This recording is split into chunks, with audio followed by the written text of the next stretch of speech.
નમસ્કાર વાલા પેન્શનર મિત્રો, નિવૃત્ત કર્મચારી મિત્રો, ભાઈઓ તથા બહેનો, સ્વાગત છે તમારું આપણી પોતાની યુટ્યુબ ચેનલ પેન્શન ગુજરાતમાં।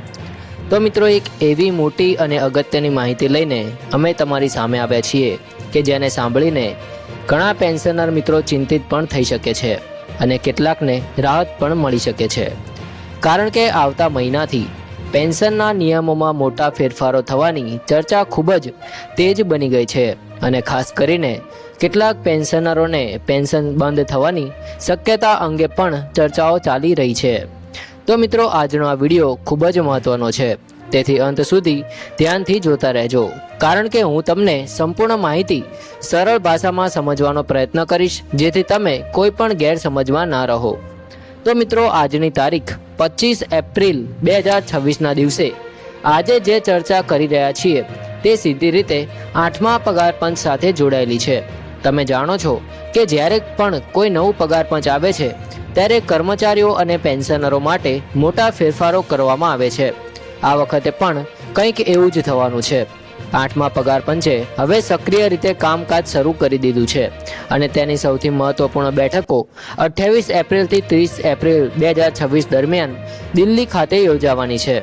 આ બેઠકોમાં દેશભરના વિવિધ પેન્શનર સંગઠનો, કર્મચારી યુનિયનો અને અન્ય હિતધારકોને આમંત્રિત કરવામાં આવ્યા છે। મિત્રો, આ બેઠક કેમ મહત્વની છે તે સમજવું ખૂબ જ જરૂરી છે, કારણ કે આ બેઠકમાં એ નક્કી થવાનું છે કે આગામી સમયમાં પેન્શનની રચના કેવી રીતે રહેશે, ફિટમેન્ટ ફેક્ટર કેટલું રહેવું જોઈએ અને કેટલું મળશે, ડીએ અને અન્ય ભથ્થાઓમાં કેટલો વધારો થશે અને સૌથી મહત્વની વાત કે પેન્શન નિયમોમાં શું ફેરફાર થશે। આ બધું સીધી તમારી આવક અને પેન્શન જીવન પર અસર કરનાર છે। હવે વાત કરીએ તે મહત્વના મુદ્દાની કે કયા પેન્શનરોને પેન્શન નહીં મળે। તો મિત્રો, અહીં સીધી રીતે કોઈ ચોક્કસ યાદી બહાર આવી નથી, પરંતુ ચર્ચાઓ મુજબ કેટલાક નિયમો કડક બનવાની શક્યતા છે, જેમ કે લાઈફ સર્ટિફિકેટ સંબંધિત નિયમો વધુ કડક થઈ જશે। જો કોઈ પેન્શનર સમયસર લાઈફ સર્ટિફિકેટ આપતો નથી તો તેની પેન્શન તાત્કાલિક અસરથી બંધ થઈ શકે છે। આ બાબત પહેલાથી હતી, પણ હવે તેમાં વધુ સખ્તાઈ લાવવાની ચર્ચા ચાલી રહી છે। તે ઉપરાંત ડબલ પેન્શન અથવા ગેરકાયદેસર રીતે પેન્શન લેતા કેસો પર પણ સરકાર કડક નજર રાખી રહી છે। એટલે કે જો કોઈ વ્યક્તિ નિયમો વિરુદ્ધ બે જગ્યાઓથી પેન્શન લઈ રહ્યો હોય તો તેની સામે કાર્યવાહી થઈ શકે છે અને પેન્શન બંધ થઈ શકે છે। આ એક મહત્વનો મુદ્દો છે જે ઘણા લોકોને અસર કરી શકે છે। મિત્રો, એક બીજી મહત્વની વાત એ છે કે પરિવાર પેન્શનના નિયમોમાં પણ થોડો ફેરફાર થઈ શકે છે। ઉદાહરણ તરીકે, પરિવાર પેન્શન માટે લાયકાતના નિયમો વધુ સ્પષ્ટ અને કડક બનશે, જેથી ફક્ત યોગ્ય વ્યક્તિને જ પેન્શન મળે અને ગેરવપરાશ અટકે। આથી કેટલાક કેસોમાં પેન્શન બંધ થવાની શક્યતા ઊભી થઈ શકે છે। મિત્રો, હવે આપણે વાત કરીએ 8મા પગાર પંચની બેઠકો વિશે।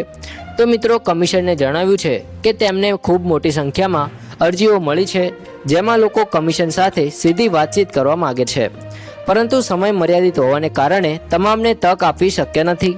છતાં પણ કમિશન વધુમાં વધુ સંગઠનો સાથે વાત કરવાની ચર્ચા અને પ્રયાસ કરી રહી છે।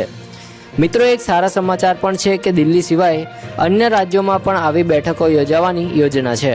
એટલે કે ગુજરાતના પેન્શનર મિત્રો માટે પણ શક્યતા છે કે અહીં પણ બેઠક યોજાય અને તમને દિલ્હી જવાની જરૂર ના પડે। આ એક ખૂબ જ મોટી રાહત છે, ખાસ કરીને વયસ્ક પેન્શનરો માટે। મિત્રો, હવે વાત કરીએ કે 8મા પગાર પંચની રચના કેવી રીતે થઈ અને તે શું કામ કરશે। તો ગયા વર્ષે કેન્દ્ર સરકારે 8મા પગાર પંચની જાહેરાત કરી હતી। ત્યારબાદ નવેમ્બર મહિનામાં તેના અધ્યક્ષ અને સભ્યોની નિમણૂક કરવામાં આવી અને 2026ના ફેબ્રુઆરીમાં તેની સત્તાવાર વેબસાઇટ પર પણ શરૂ કરવામાં આવી છે, જ્યાં તમામ અપડેટ્સ આપવામાં આવ્યા છે। મિત્રો, આ કમિશન પાસે લગભગ 18 મહિનાનો સમય હોય છે, જેમાં તેને પોતાની ભલામણો સરકારને આપવી પડે છે। ત્યારબાદ સરકાર નક્કી કરે છે કે આ ભલામણો સંપૂર્ણ સ્વીકારવી કે તેમાં ફેરફાર કરવો, એટલે કે આખરી નિર્ણય સરકારનો જ રહેશે। હવે પ્રશ્ન એ થાય છે કે આ બધાનો તમારા પર શું અસર પડશે।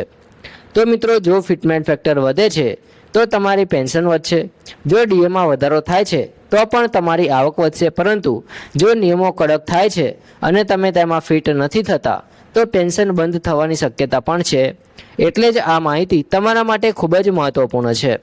મિત્રો, હવે થોડું પ્રેક્ટિકલ માર્ગદર્શન પણ આપી દઉં કે તમે શું કરશો જેથી તમારી પેન્શન ચાલુ રહે. તો સૌપ્રથમ લાઈફ સર્ટિફિકેટ આપો. આજકાલ ડિજિટલ લાઈફ સર્ટિફિકેટની સુવિધા પણ ઉપલબ્ધ છે, તેનો ઉપયોગ કરો. બીજું કે તમારા તમામ દસ્તાવેજો અપડેટેડ રાખો. અને ત્રીજું કે કોઈ પણ ગેરકાયદેસર રીતે પેન્શન લેવાનું ટાળો. મિત્રો, જો તમે કોઈ સંગઠન સાથે જોડાયેલા છો તો તમારા મુદ્દાઓને 8મા પગાર પંચ સમક્ષ રજૂ કરવા માટે તૈયારીઓ રાખો, કારણ કે આ સમય એવો છે જ્યારે તમે તમારી વાત સરકાર સુધી પહોંચાડી શકો છો. આખરે મિત્રો, આ વાત ચોક્કસ કહી શકાય કે 8મો પગાર પંચ હવે સક્રિય બની ગયું છે અને આગામી મહિનાઓમાં મોટા નિર્ણયો આવવાના છે. આ નિર્ણયો તમારા જીવન પર સીધી અસર કરશે, એટલે જ સાવચેત રહેવું અને દરેક અપડેટ પર નજર રાખવી ખૂબ જ જરૂરી છે. ચેનલને સબસ્ક્રાઇબ કરો. જય હિન્દ, વંદે માતરમ.